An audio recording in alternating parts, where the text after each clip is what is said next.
guys, and welcome back to the Think to Nick podcast. I'm your host, Nick Daniels, and joined by Nicola once again. How are we, Nicola? Great, thank you. Good. That's good. In today's episode, we are going to dive into how to start a business. There's a lot of people out there who want to start a business but have no idea what to do or take the first step or have no idea sort of how to start a business. So Nicola, what would the first step in starting a business be? Think about why. Think about why you want to start a business. For some people, it's, I want to make money. I want to build it to grow. I want a lifestyle. So businesses get started for different reasons. Sometimes it's, I'm just fed up with the company I work for, or I think I can do it better than you.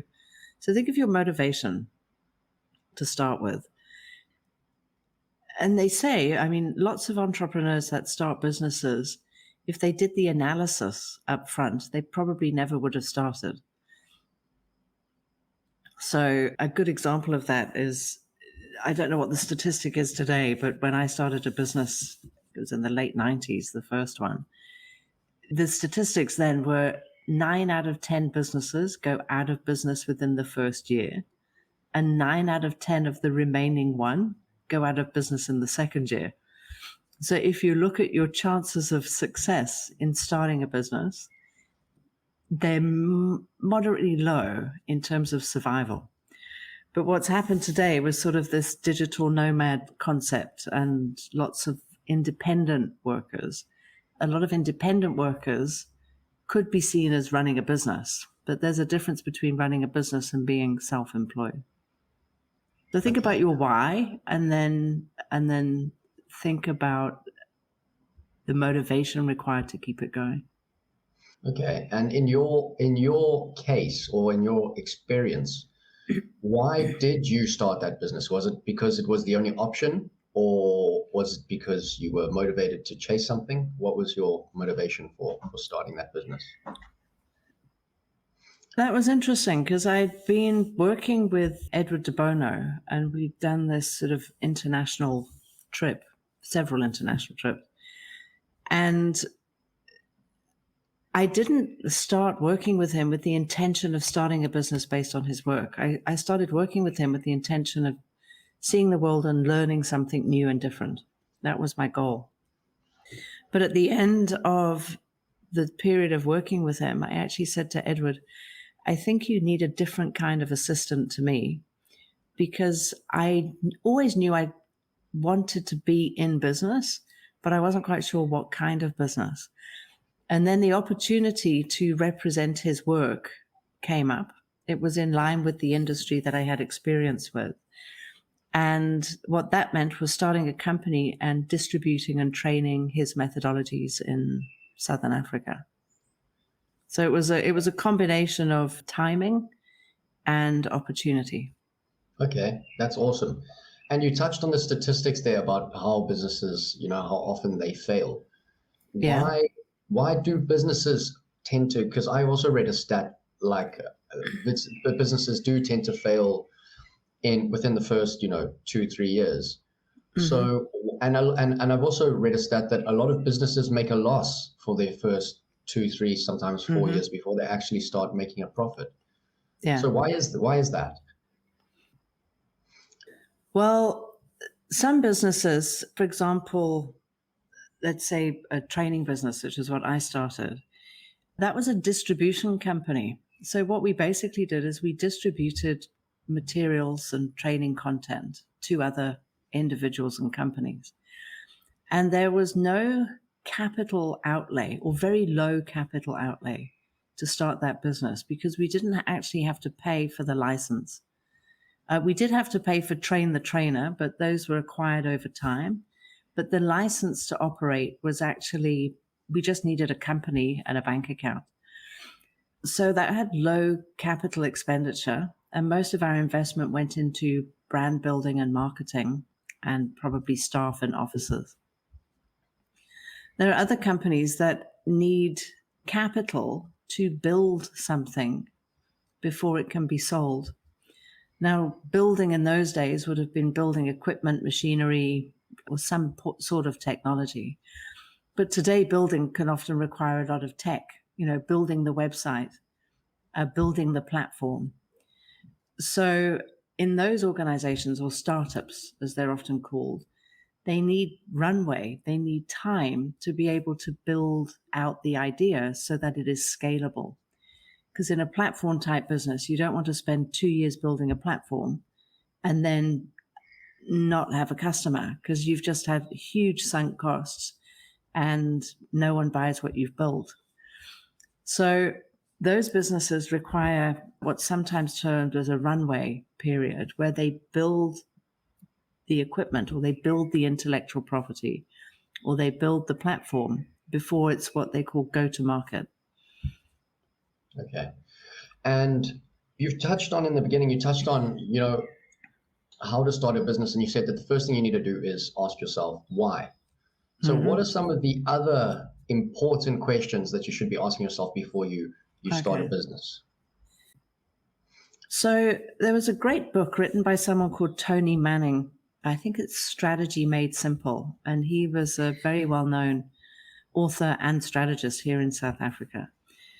And in the back of that book, Tony had about 16 questions about strategy.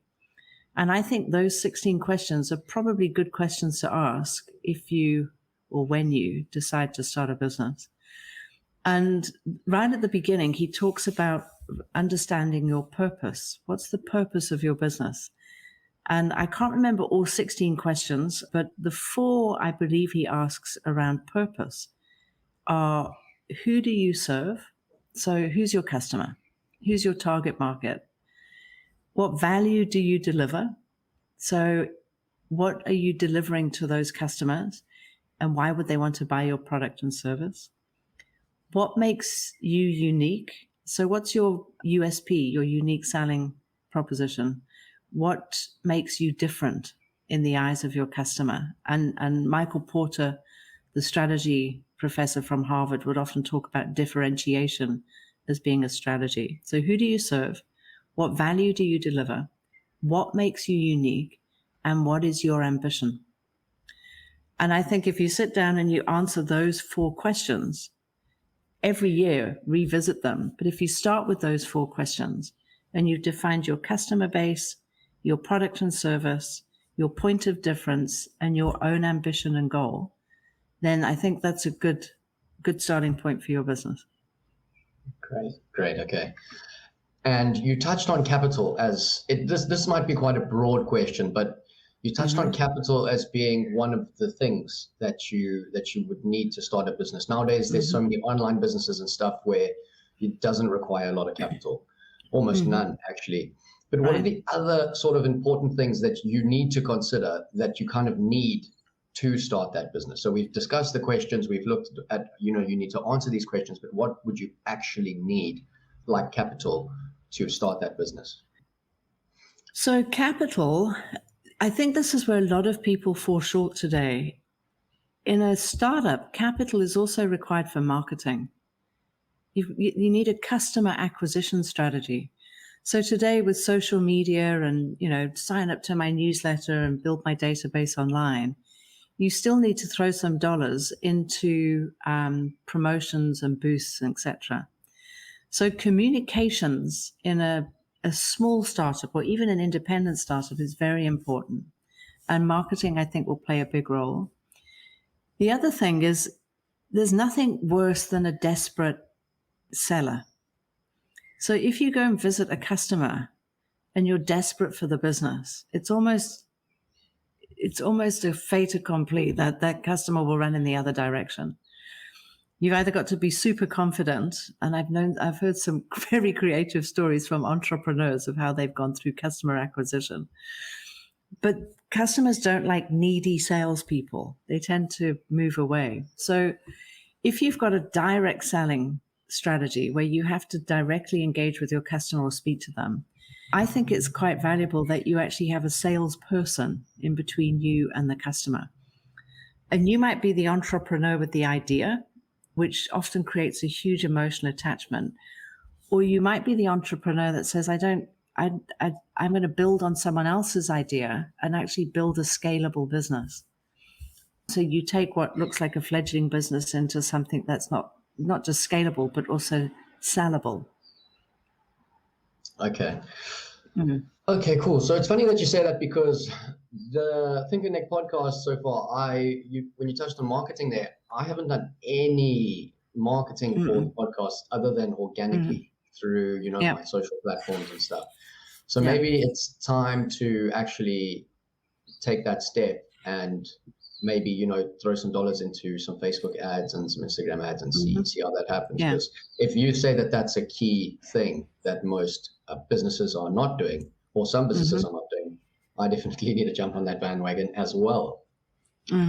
Yeah. So why do you think people are so reluctant to start a business? A lot of people say they want to do it, but a lot of people then become reluctant to start a business. Do you think it's the lack of commitment or discipline? What do you think it is? That's also a great question, Nick, because over the years, lots of people have come to me and said, I want to be a business owner, or I want to do what you do. And doing what I do isn't necessarily proper business ownership, although a piece of it is. And I ask a question. So if you want to do what I do, or what I've done for the majority of my career, I say, can you wake up every day for the rest of your life and not know where your money is coming from? And if the answer is no, you can actually tell in a conversation very quickly with people. If people start to say, how am I going to pay my rent? What about my kids' school fees? I have to have 3 holidays a year. What about, I don't know, insurance and car payments? So if you listen to someone's language, they'll highlight for you their priorities and values. And often people want the freedom, the perceived freedom with what comes with a business, because it's a perception. It's actually quite a different reality. If you want the perceived freedom, then with freedom comes risk and goals. You can't have security and freedom. However, if you think about your business as something scalable, and that's your motivation, what's your ambition? Somebody might say, I want to build an online marketing company, and I want it to have, I don't know, customers on every major continent. And I only want to work with listed companies. So I want to build out sort of a marketing agency that's got a global reputation. So that's now an ambition that's big, it's scalable, but you have to start with sort of the next step. And I think what happens is that first step or that next step is what frightens people. I started my business in a cottage in Parktown North in Johannesburg, and I had 7,000 rands worth of capital. That's how I started the business. So if you acquire a business, if you get shares in someone else's business, or you move into an existing company and you've never actually experienced the startup, that feeling of waking up every day, not knowing where the next money's coming from, I'm not sure that you can ever say, I've started a business. So we've got in our family, as you know, sort of the DNA of business. Your mother, your father, my father. There's a grandparents. We've got a lineage of people who woke up every day and went to work. They didn't go to a job. They went to work. They didn't get paid once a month. They created the value monthly to be paid. And some people don't come from those homes and environments. So the risk associated with doing something that's not a job and not knowing where your money's coming from and not knowing how to pay the bills is a frightening thing for many people. And don't underestimate the value of being an employee. A lot of benefits to being an employee.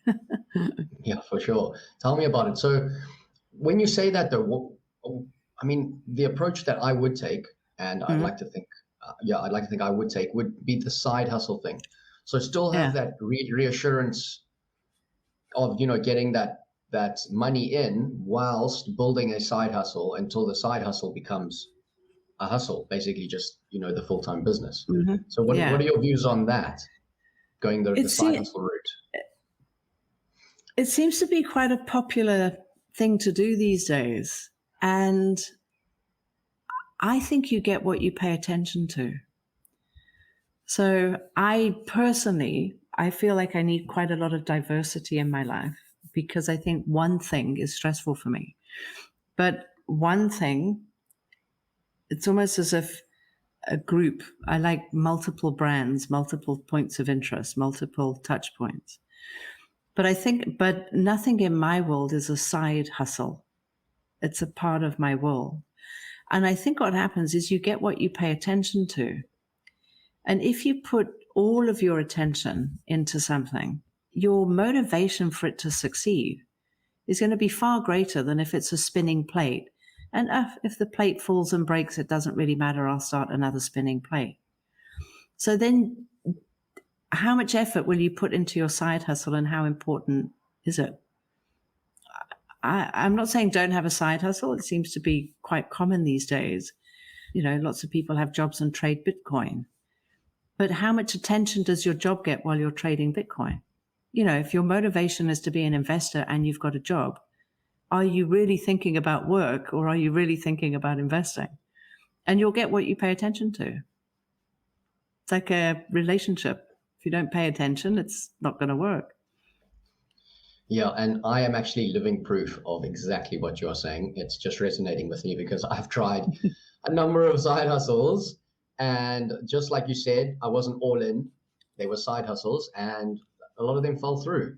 This is finally the one that's stuck and is doing great things and adding value Mm-hmm. to people's lives. So I'm grateful for you know, us doing this podcast. And then I want to know what's your view on having an online presence. So you've started a business, and obviously nowadays it's like the information age. Mm. So how important is that, having that online presence with any business today? I haven't spent as much time as I would like to in the space of digital marketing. But today, everybody Googles. I mean, Google is a verb. Alphabet is a company and Google is a verb. So if you want to be found, people have to know where to find you. So a short story is a friend of mine, Nico, who's in film direction and television. And quite a few years ago now, he came to me and he was talking about not having enough business.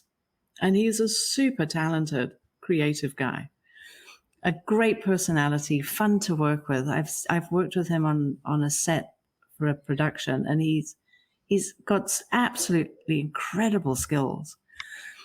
So I said to him, I said, well, where's nicostain.com? And he said, well, I haven't sort of started a website.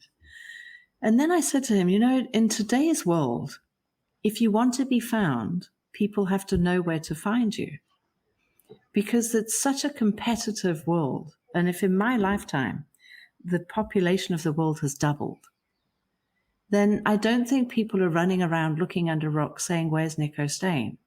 Where's Nick Daniels? Where's Nicola Tyler? People aren't looking for us.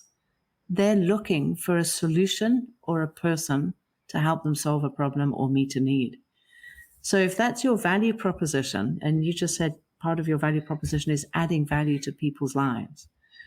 So if people want to learn and grow, and you believe that doing this is helping people learn and grow, then actually people have to know where to find you.